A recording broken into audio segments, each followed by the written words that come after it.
Welcome to The Frontier. The Frontier is an exploration of the post-COVID-19 consumer products landscape through the minds of the pioneers of the industry. Like all industries, the consumer products space is experiencing a massive shockwave as a result of COVID-19, and we created the Frontier video interview series to listen to and document for the broader community the perspectives from the field during this extraordinary time in history. My name is William Hood, and together with my co-founder, Jill Steib, we hope you will both enjoy and value the Frontier.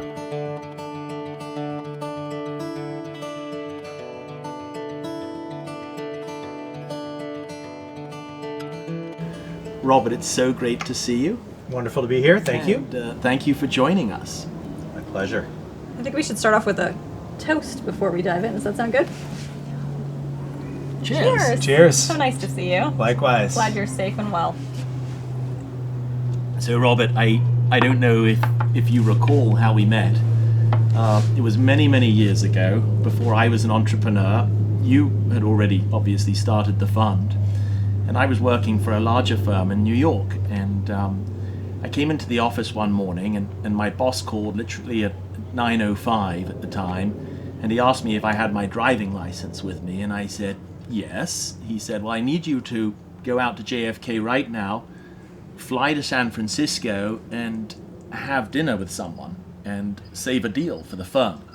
It was something I hadn't been involved in prior, so I did that. I got on the plane and for my mystery blind date, but you were that blind date, Robert, and we had a wonderful dinner in San Francisco together. Yes, we did. I forget the name of the restaurant. It was Boulevard. Yes, I remember it well. We drank some lovely wine. Did you get the business? We didn't win the business, but I got some. It was not your fault. I got some air miles. If I was there, the story would have ended differently. It totally would have. I got some air miles. I got a wonderful dinner, but most importantly, I got to meet you. You really are one of the pioneers of the consumer investing industry with Encore. Tell us all about that, how you at a young age founded Encore and your founder story, and how Encore invests in companies today. That's very kind of you, William. Thank you. So I think it would wind all the way back to probably 1994 when, for the first time, I started working with Scott Sellers, who's now my partner. We hired Scott at Swander Pace and Company on the consulting side of what became a private equity firm as well. And we also had the opportunity to then serve Gary Smith, who was a client of ours at Safeway. And so Gary had been at Safeway, by the time he retired, he was there about 40 years and was just this phenomenal operator who's one of the true gentlemen in the industry. And Scott and I got a chance to work with each other for a number of years. We got a chance to get to know Gary, and ultimately we each ended up in private equity, still working with Gary, but saw an opportunity. And the opportunity that we saw was to create a smaller firm focused on the consumer products industry with intense operating focus. It was easy for the TPGs of the world to hire all of these incredible, Six Sigma black belts from incredible global companies and apply them to their portfolio, but it doesn't make sense in the lower end of the market. We thought we could bring appropriate operating skills and talents if we started working with Gary and some of the former associates that he had from the industry as well. So Scott and I said, if Gary agrees to join us, we'll leave, and if not, we'll stay and just keep doing what we're doing. But the thesis from the beginning was that we were going to be true partners for entrepreneurs. And I think we've stayed true to that. We've been pretty disciplined in terms of our fund size and how we've built the business over time, because the minute we stop working with entrepreneurs is the minute we start atrophying and dying. We don't have an interest in working exclusively with professional management teams. We really want to help people take their businesses to a place that is meaningful for them personally and do that together. No, I think you spoke about Scott, your partner, and something that's always fascinating to me, being in a partnership in a company with William, is what partners that have had long-term success deem as kind of the critical parts of them being successful, and what qualities they have that make a good partnership. So any advice that you have for me working with William would be appreciated. It's a good one. So Scott and I share a lot. We share a lot of passions, which I think is helpful. We've known each other now, Scott and I have worked together for 24 of the last 26 years, so quite some time, not all as partners. And that foundation started forming even before then. We both happened to go to Stanford. We both happened to sail there, not at the same time. But the passion of sailing, the passion of Stanford sports, crossing our fingers they come back someday, are things that I think bind us outside of the office, which is really, really helpful. I know you two have some of those passions as well, which is great. And the thing that I think we appreciate is just our ability to communicate and make good decisions with each other, and recognize each other's strengths and where the other one can kind of fill in some holes. It's kind of cliche, but I think in a partnership that works, it's true. Yeah. No, that's great, and we share a lot of that too. We share our passion for nonprofit work and our trips and travel and other interesting things away from the office. Robert, what are your top 3 consumer trends as you think about investing today? Yeah, great question, William. I think it's really hard to separate that out from the current environment that we're in right now, but I'll do the best that I can. I really believe that the fundamental macro that drives our reason for being is lack of innovation with big companies. You all see that in many of the clients that you serve, and so we're always looking for something that doesn't exist in the big company world. And that's not a trend per se, like gluten-free or keto or paleo, but it is thankfully an ever-present trend when it comes to what the strategic players in our industry are looking for. And so we're always looking for that thread. What is this going to bring to a big company that they don't already have today? So that's huge, and it really can't be absent in what we're seeking.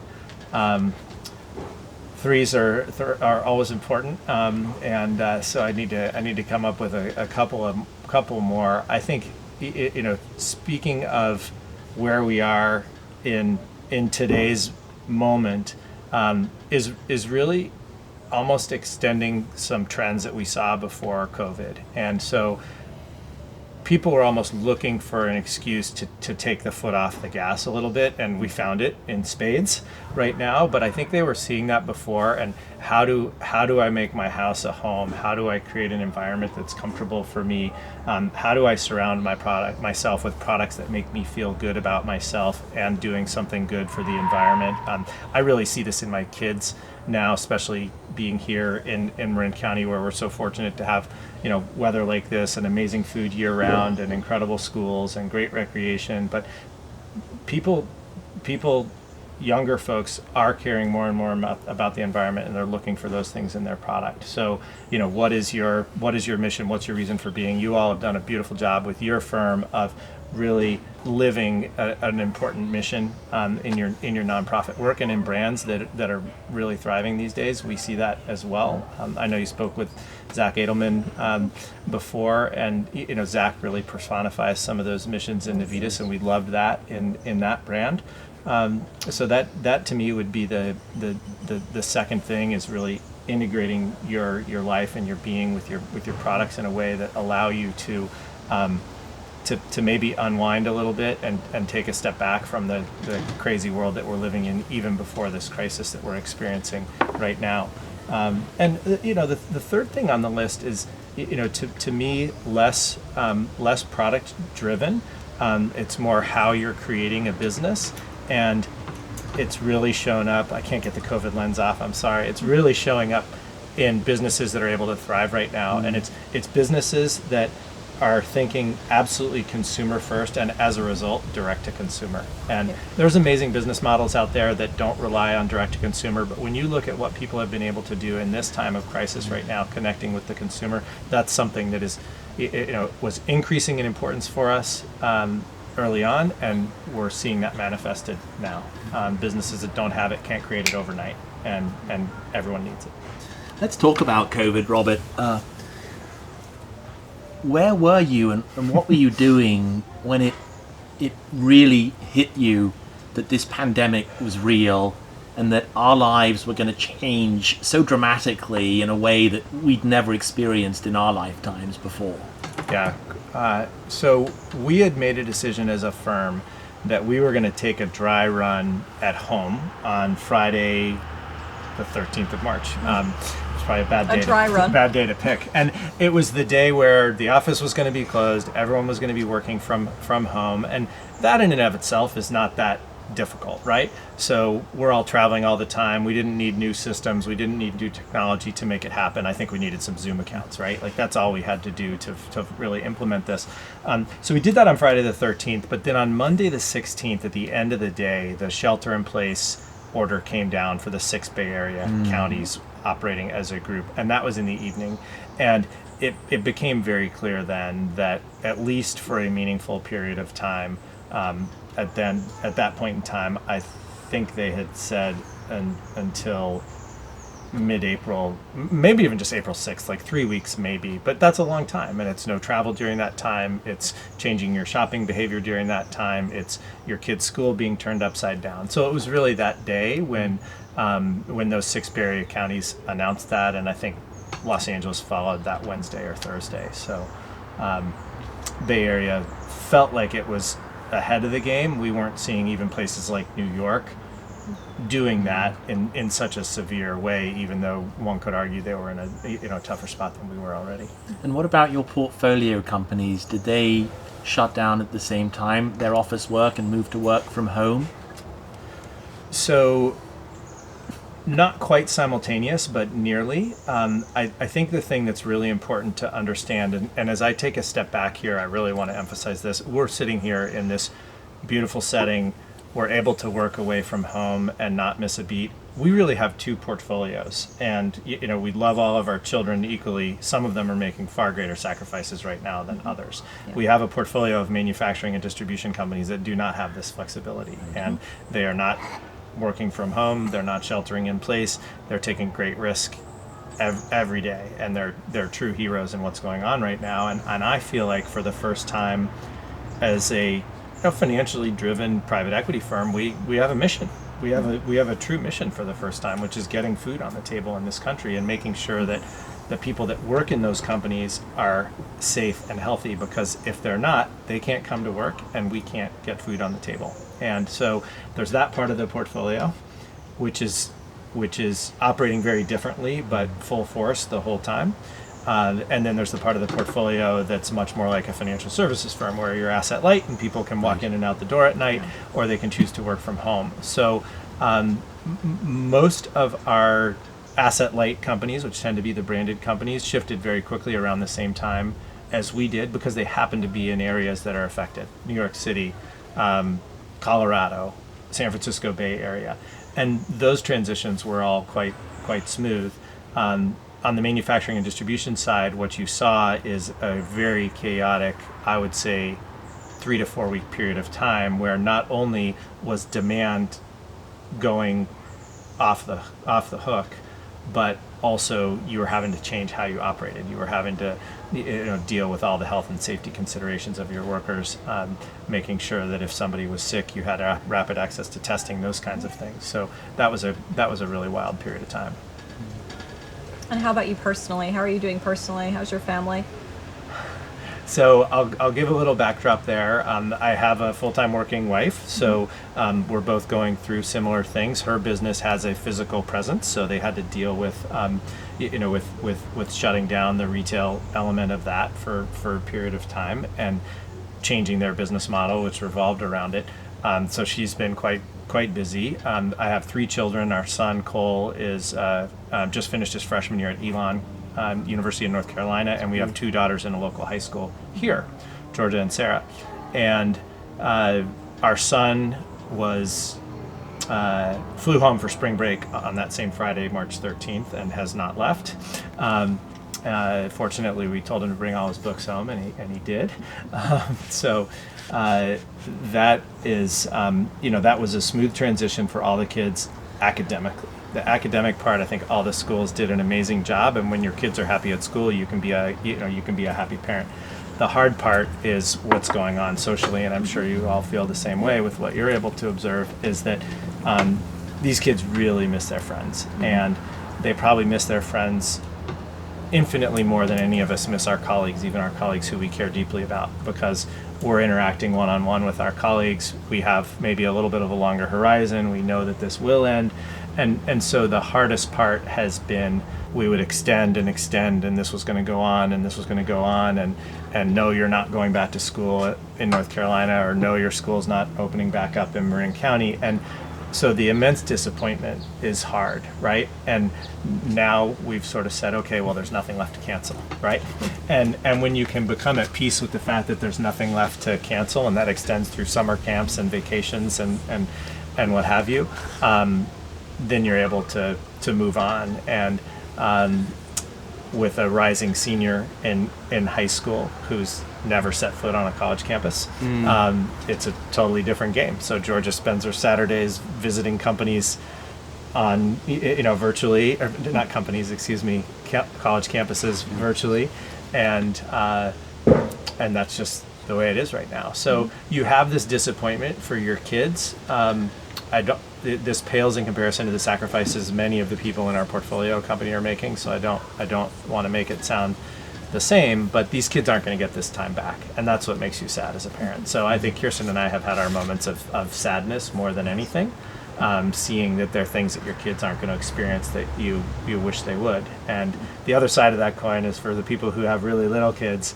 It's just mayhem at home, and the kids will be fine. The kids will be fine, but the parents, I think Sheryl Sandberg said, you're doing double duty now, right? Yeah. And we have a few of those in the firm who have a lot of constraints. And I like to think about, one of the tools of managing is understanding that you never really know what's going on in someone's life at home. And we have better windows now than we have before, because you see what's going on in the background when people are on video. But just having that understanding and appreciation that you never really know who has an ill parent that they're terribly worried about infecting, who has a child with a medical issue that makes them vulnerable to COVID-19. Those are the things that weigh on us, as opposed to the day-to-day. That all works out. That all works out fine. Are there things you've been doing to support your employees and also your portfolio company CEOs during this time? Yeah, we've done some things that, frankly, we should have been doing a lot sooner. Yeah. We have a fantastic operating partner, Steve Mintz, who has really pulled our group together. He's great. Steve has a great connection with the leaders in our company that enabled him to very quickly sort of motivate a weekly gathering, a Zoom gathering of all the senior leaders in our companies, and just make sure they're sharing information rapid fire. And I'm sure you all have heard similar themes. It didn't take us all very long to realize that was a good idea, but heck, we should have been doing it 15 years ago, right? In 2005 when we started the firm. But sometimes it takes a crisis to galvanize you and make you realize that there's a lot that people can really share. So really cranking up the portfolio company Slack channel communication, a lot of the mechanics around what are our obligations under the CARES Act? How do we take care of our employees?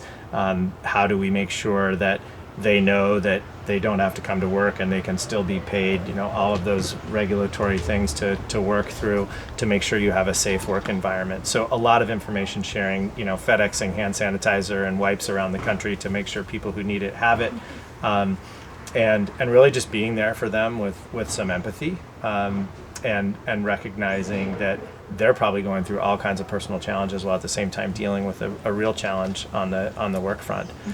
So a lot more structure than before, but also just a ton of listening. And with our team that tends to be younger, many of whom don't have families yet, maybe cooped up in small apartments in San Francisco, just really trying to put our arms around them.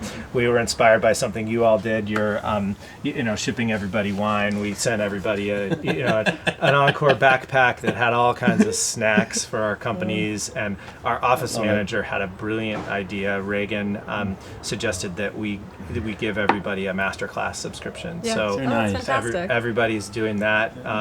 And we might steal that from you. Hopefully learning something, right? I've been taking the cocktail class. I recommend it. But really just trying to put your arms around people and let them know that you care is hard when you can't put your arms around people and let them know you care, right? Robert, we've had a similar experience in that really the moment this thing hit, Jill and I had a long conversation about, we weren't too worried about business. We operate in a health and wellness environment, and our clients all continue to perform well. Interest in the categories is high. Yeah. We were more worried about our people, first and foremost. We have younger people working for us who haven't lived through a crisis like all of us, 08, 09. And we put our heads together and said, what do we need to do through this to let them know everything's going to be okay, to get them used to working from home where they're on their own, they're anxious. Right. And we try to keep up a lot of communication. Jill's been amazing with our bi-weekly Zooms. We try to do 2 business Zooms and 1 social a week. And we try to send surprise care packages at least once every 2 weeks, whether it's some wine or some sweet treats. We sent everybody an Easter ham too, actually. Well Wow. done. Love it. So But the that seems like a masterclass million idea years is ago. No. That's fantastic. So So Robert, let's talk about the future. COVID's obviously been a massive shock for the whole world. It's an experience that's shared by everyone. Are there things that will stick with us beyond COVID? How do you think about consumer trends and your investing going forward? yeah. So a couple of things. I think there's some very good that will stick with us. And there's some things that I'm really concerned about. And this is I'm just starting from a human level. The good is, I think there is, aside from the snarky postings that we all do our best to ignore, there's a lot of empathy in the world right now that probably needed to exist before and didn't. And that's coming out, and people are finding ways to come together and recognize how important it is to help each other. So I think that's really good, and we need to harness that.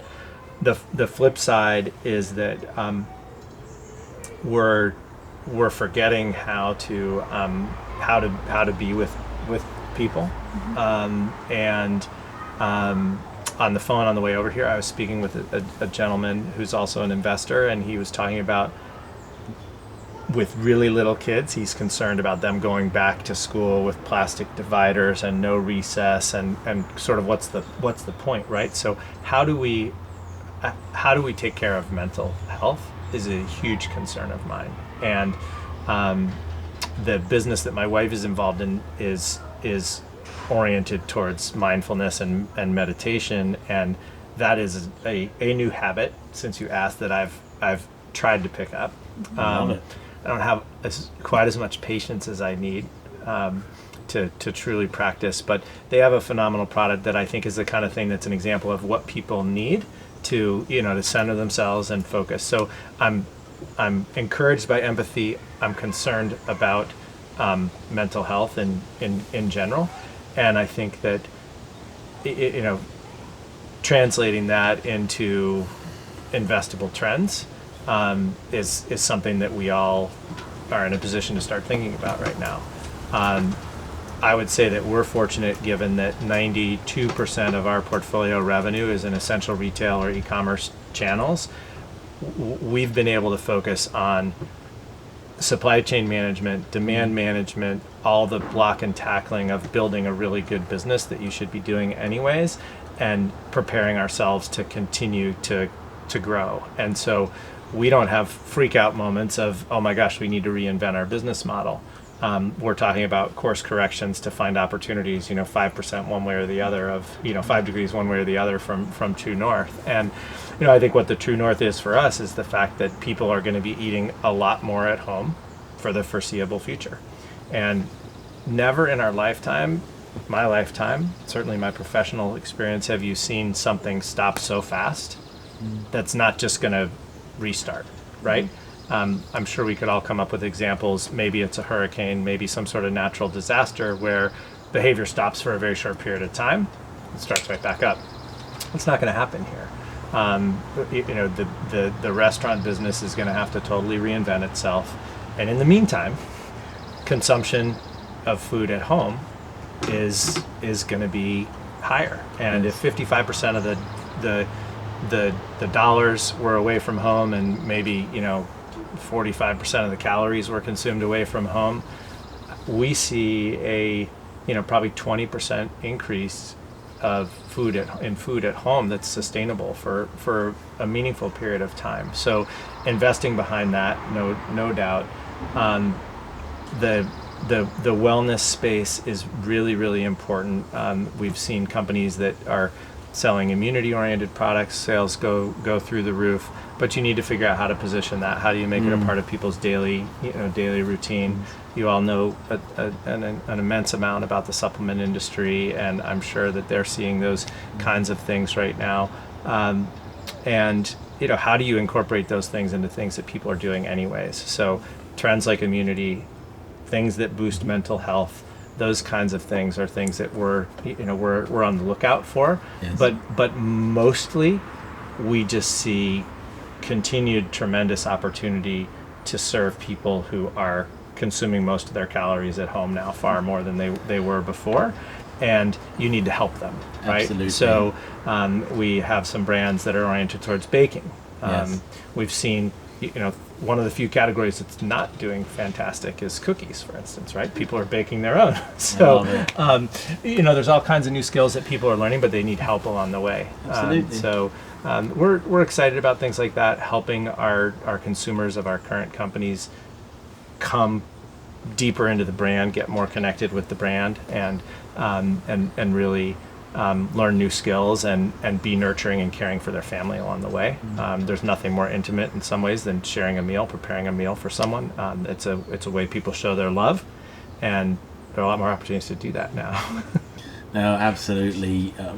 Health and wellness has clearly become the top consumer priority right now, and there are many wonderful businesses out there, and you own a number that are looking to integrate that into a lifestyle. And Right. if we can just live more healthy, I mean, we have two weapons to fight a novel coronavirus. We have hygiene and health. They're both preventative, but there is no cure or vaccine right now. Yeah. And so it's the preventative weapons. We have social distancing for mitigation, Right. but that's not a cure. Yeah, no doubt about it. And so I think the what we do is going to change a lot less than the how we do it, Yes. It's well said. right? And we haven't figured it out yet. How do we make an investment in a business if we can't meet the entrepreneur? We haven't crossed that chasm yet, and I don't think we will, frankly. We had a conversation with that today about with a buyer that is way down the line with a business, and I said, you're just going to have to fire up the jet and make it happen. Yeah. But there's some people who aren't saying that. I know. Which is really interesting to me. And part of it, I could see venture-oriented investors getting comfortable, much more diversified portfolio. But not only do we feel like partnership is the backbone of everything that we do, it's also the fun part. Mm-hmm. It is. And it's why I do it, is to have conversations like this with people who you care about and build those bonds with entrepreneurs over time. And I think we'll need to continue to do it the old-fashioned way. I love that, Robert, because there's a lot of talk about, are we moving to work from home? For me, the social element of business is such an important part of business, and it's one of the reasons we love to do what we do. We've always talked about it. Yeah. We love building relationships. We love having dialogue and chatting with interesting people and spending time with people like you, Robert. And I don't think you can take that away from business. No. Jill, you've talked about it. It's about balance. It's about we won't balance need to do everything face to face. And I think that's a good question around how you're thinking about collaboration, because what I have seen during this time is there's more openness to collaborate with either competitors, Without a doubt. or between portfolio companies, and I view that as a real positive. And then how do you bring that into the future? And how do you keep that sense of collaboration and empathy for each other and shared learning? So we have been talking a lot about that, and I'd love to hear your perspective on. I've certainly spent more time connecting directly with our quote-unquote competitors in the last 2.5 months than I have in the last 2.5 years. And so, we have immense respect for so many firms in our space, and we are all reaching out, trying to help each other figure out how to share best practices. And it's not going to drive the return of that other firm if I help them get their hands on some safety supplies that we've managed to buy in bulk, Yep. right? Because we have manufacturing and distribution companies, we're happy to help them with that. I do think this sort of comes full circle to something I talked about before about us kind of having two portfolios, and I'm incredibly sensitive to all the energy that's being focused right now on how do we work apart from now and into perpetuity, because most people don't have the choice, right? We're going to need to figure this out, and we're going to need to figure it out from a safety standpoint, and we're going to need to have the medical advances in order to enable us to be back together safely. But we have 1,000 people working in our companies today, shoulder to shoulder, and they may be separated by plexiglass, or they may be separated by a shower curtain, or they may be wearing a hazmat suit. But for those of us who have the luxury of working from home, I think that our challenge is to figure out ways to not work at home, and figure out how to get into the office. I'm very concerned about two elements of a permanent virtual workforce. One is the social aspect, William, that you mentioned, which is I think so crucial to everybody, maybe more crucial to some than others. But I think that it's really it's going to pull people back to offices, and we're going to need to figure out how to have safe offices, not to figure out how to not have offices. The other aspect, and I would imagine you all have spent a lot of time on this, and I think even Mark Zuckerberg came out and said, listen, Facebook, we've said half our people are going to be gone, but if you want a job at Facebook out of college or business school, you're coming to the office for 2 years, right? And how do you mentor? How do you develop? How do you build those relationships? I am not good at giving constructive feedback under any circumstances. It's gotten close to impossible. And the ability to, go down the elevator and go grab a sandwich and give a little coaching along the way in a very comfortable, informal, non-invasive way is irreplaceable. And now you have to schedule a call or pick up the phone. Oh, what did I do now? Hey, I want to talk to you about something. It's hard. It's hard over the phone. I need to talk to people who have been successful in long distance romance or something, to figure out ways to Maybe that's why I'm better at this than you are. to communicate like that. It's hard, and we have an obligation to the people who are earlier in their career to make sure that they're not missing out by not being together. And I think our associates have nailed it. We have 3 associates who are communicating on Slack all the time, and they're all helping each other out in tremendous ways. But I fear that we're letting them down during this time. I think that mentoring is very hard during this time. Yeah. You can't be as effective as a mentor as you can when you're together in an office. It takes tremendous amount of time, is what I would say, and energy and effort in order to keep those personal one-on-one relationships up. Yeah. And our team and our leaders on our team have done a tremendous job and focused quite a bit of energy and effort into that. But in the future, I agree with you. I don't think it's a sustainable way to mentor and guide teams long term. And I'm looking. I've found myself during this crisis at many points in time looking to education to sort of see what they're doing, for better or for worse. And we actually early on we had one of our associates track school district reopening dates across the whole country. You could get the data, and that gave us. We sort of felt like until that happened, and until schools were opening, all bets were off, because schools don't open, parents can't go back to work, all that sort of stuff. And now I'm looking and seeing, how are the universities, how are the high schools?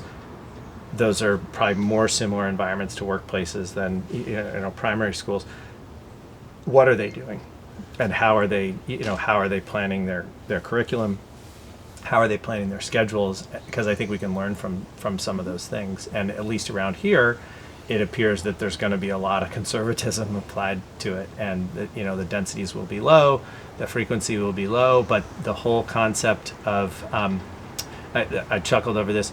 There's no such thing as homework anymore, right? It's all at home now. So there's synchronous learning and asynchronous learning. There's collaboration in small groups, and that I think we can borrow from in in the workplace to develop more frequent touch points. Okay, everybody on the deal team hops on the Zoom. Maybe there's a breakout room where the associate and the VP are working on something, and the director and the MD are thinking about another thing. But you pop back in and say, "Hey, how are you doing?"